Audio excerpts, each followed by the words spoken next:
Hello বন্ধুরা, আমাদের SDTV চ্যানেলে আপনাদের স্বাগতম। আমি দীপিকা চলে এসেছি আপনাদের জন্য অনুরাগের ছোঁয়া সিরিয়ালের আপডেট নিয়ে। রেস্টুরেন্টে দীপা যখন খাবার রান্না করছিল তখনই মিশকা উকিঝুঁকি মারে। সাক্ষ্য এসে বলে, আপনি মেনুটা দেখুন, কি খাবেন সেটা বলুন। আপনার এখানে সব থেকে বেস্ট খাবার কি, আপনি সেটা আমাকে প্রেফার করুন, আমি সেটাই খাবো। তবে হ্যাঁ, আমার একটা স্পেশাল ইনস্ট্রাকশন রয়েছে, আমি ঝাল কম খাই।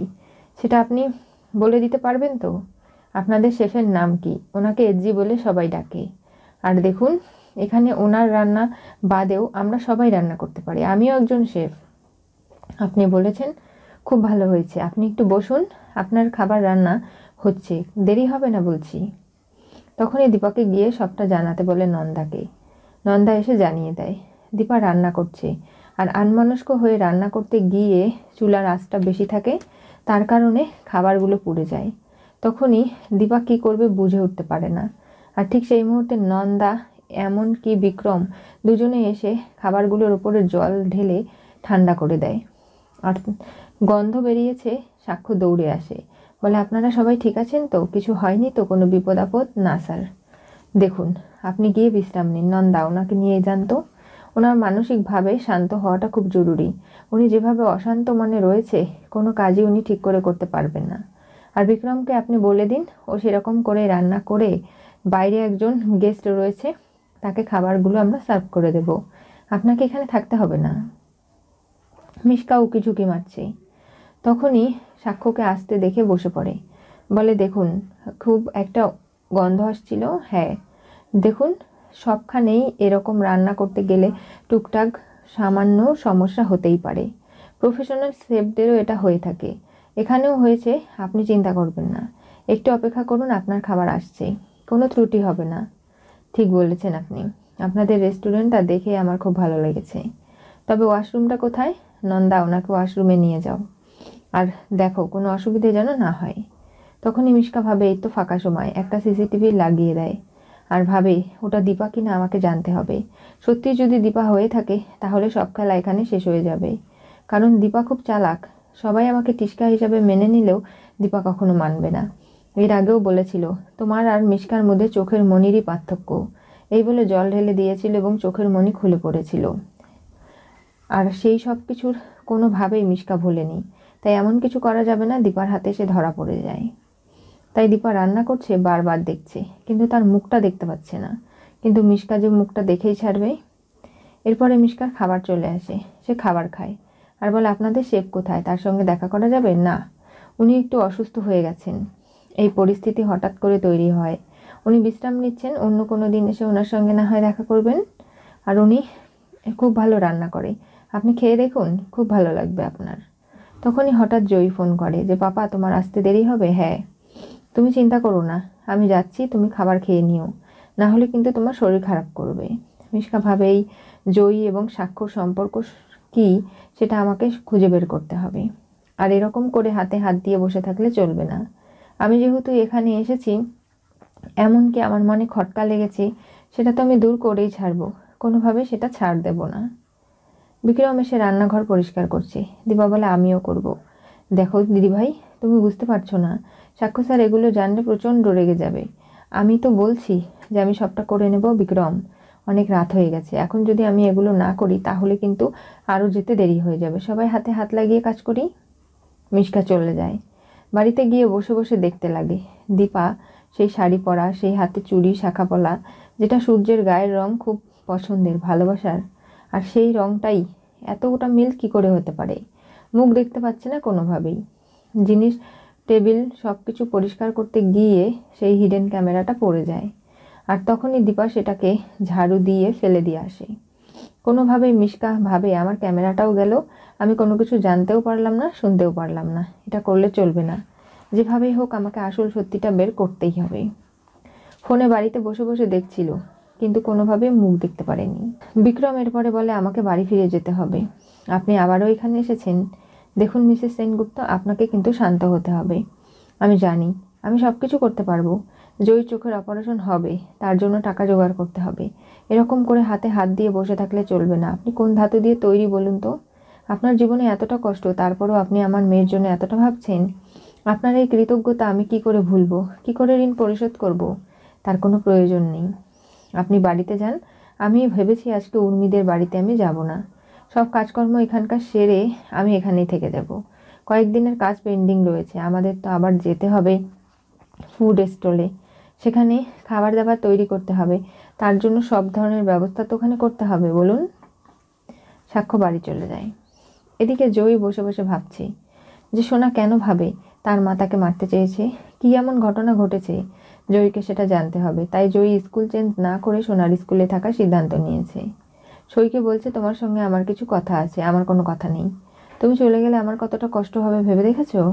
তোমার জন্য শুকনো খাবার রান্না করে দিচ্ছি, যেগুলো তুমি কয়েকদিন হোস্টেলে গিয়ে খেতে পারবে।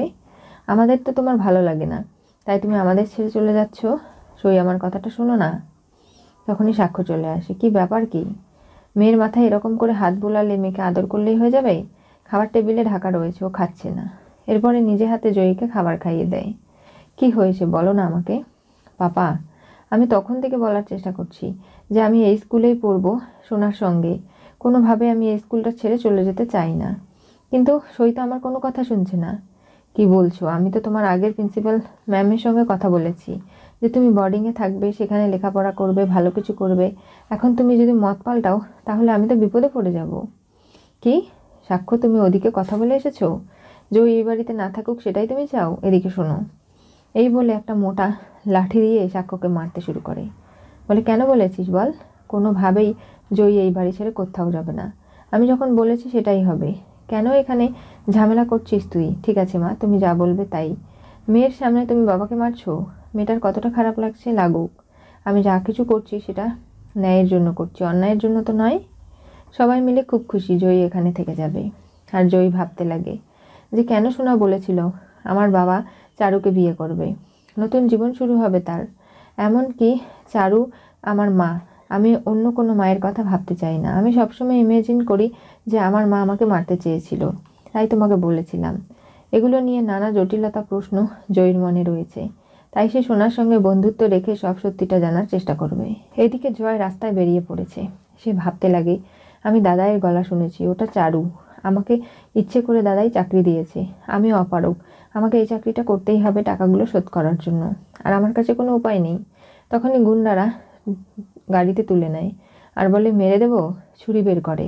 বলে, দেখুন এখনো 3 দিন সময় রয়েছে। কোথা থেকে পাবি এতগুলো টাকা? সেটা আপনাদের না বললেও তো চলবে। আপনাদের টাকা আপনারা পেয়ে গেলেই হলো। আমাকে ছেড়ে দিন। 3 দিন পরেও তো আপনারা আমাকে শেষ করতে পারবেন টাকা না দিলেই। এরপরে জয়কে চলন্ত গাড়ি থেকে ধাক্কা মেরে ফেলে দেয়। জয়ের অনেক কষ্ট হয়, এতেও তারা ক্ষান্ত হয় না। দীপা যখন খাবার দাবার নিয়ে রেস্টুরেন্ট থেকে উর্মি এবং জয়ের বাড়ির উদ্দেশ্যে রওনা দেয়, তখনই দেখতে পারে দীপ বল খেলছিল। গুন্ডাগুলো এসে বলটা কেড়ে নেয় আর দীপকে টেনে হিঁচড়ে গাড়িতে তোলে। দীপা চিৎকার দিয়ে ওঠে, ওকে ছেড়ে দে বলছি। কোনোভাবে ওর কোনো ক্ষতি করতে পারবি না। কি করবি? ইট দিয়ে ঢেল দেয় দীপা। এরপরে আরেকজনকে লাঠি দিয়ে উত্তম মধ্যম পেটাতে শুরু করে। গুন্ডাগুলো পালিয়ে যায়। তারপরে দীপকে নিয়ে উর্মির বাড়িতে আসে আর জয়কে বলে, কি ব্যাপার, তুমি কি শুরু করেছো? আজকে যদি গুন্ডারা তোমার ছেলে দীপকে কিডন্যাপ করে নিয়ে যেত, চোখের জল ফেলতে হতো। ভালো লাগতো সেটা তোমার? বৌদিদি, তুমি বেশি উত্তেজিত হয়ে পড়ছো। কেন পড়বো না? দেখো, তুমি যা করছো নিজের দায় তুমি নিজে নিতে পারছো না। তুমি যে টাকা পয়সা ওদের পরিশোধ করে দেবে সেটাও তুমি নিজে বলতে পারছো না। কোন বিশ্বাস করব তোমাকে বলো তো? বৌদিদি, তুমি আমার বিষয়ে একদম নাক গলাবে না। দীপা কষে একটা চড় বসায়। জয় অবাক হয়ে যায়, এমনকি উর্মি, দীপ দুজনেই। তোমার এই খামখেয়ালির কারণে আজকে আমার বোন এবং দীপের একটা বড় ক্ষতি হয়ে যেতে পারে। তারপরে তুমি কি করবে সেগুলো একবারও ভেবে দেখেছো? পরের দিন সকালে জয়ী স্কুলে চলে যায়। সোনাকে জিজ্ঞাসা করে, জ্বর কমেছে তোমার? হ্যাঁ। কিন্তু জয়ীর মনে একটাই খটকা। ওখানে অন্য কেউ ছিল যার হাত জয়ী ধরেছে। সেই স্পর্শটা কোনোভাবেই সে ভুলতে পারছে না। কে ছিল তাকে ধরতে পারছে না। সোনাকে বলে, তুমি আমাকে বলো না তোমার মাকে নিয়ে তোমার কিসের এত প্রবলেম? সোনা ভাবে, না, স্বাক্ষর ওখানে আমার আসল মা চাকরি করে। এটা আমি জয়ীকে কোনোদিনও বলবো না। লুকিয়ে রাখবো যতদিন পারি।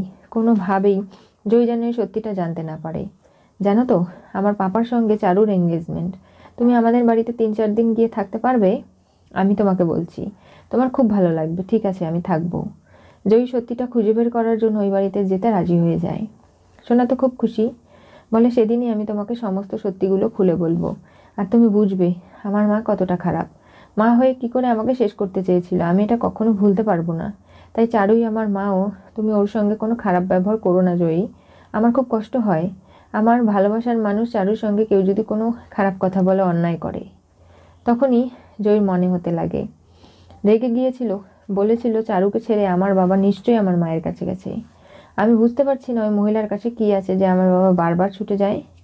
তখনই ভাবে যে রূপা এবং নেই, তার সঙ্গে মাও নেই, হিংসুকুটি শুধু তার বাবার ভালোবাসা পেতে চায়। সেই মেয়েটাকে কি করেই বা বিশ্বাস করবে। সে বারবার নিজের মনের মধ্যে কল্পনা করে তার মা তাকে শেষ করতে চেয়েছিল, কিন্তু কোনো প্রমাণ সাক্ষী আজ পর্যন্ত দিতে পারেনি। কোনো মা হয়ে কি করেই বা সোনাকে শেষ করতে পারে, এটা তার মনের ভুল ধারণা, সেটাও জয়ী বাসছে। কিন্তু তারপরও সত্যিটা তাকে জানতে হবে। কি হতে চলেছে অনুরাগের ছোঁয়া সিরিয়ালের পরবর্তী টুইস্টে? জয়ের ছেলেকে কিডন্যাপের থেকে বাঁচালো দীপা।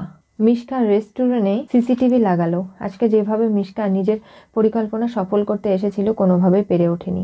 এরপরে জয়ের এই বিপদ থেকে কি করে দীপা তাকে উদ্ধার করবে, আর আদৌ কি জয়ী জানতে পারবে সোনার আসল রহস্য? জানতে চোখ রাখতে হবে আমাদের চ্যানেলে। পাশে থাকা বেল আইকনটি অবশ্যই করে ক্লিক করুন।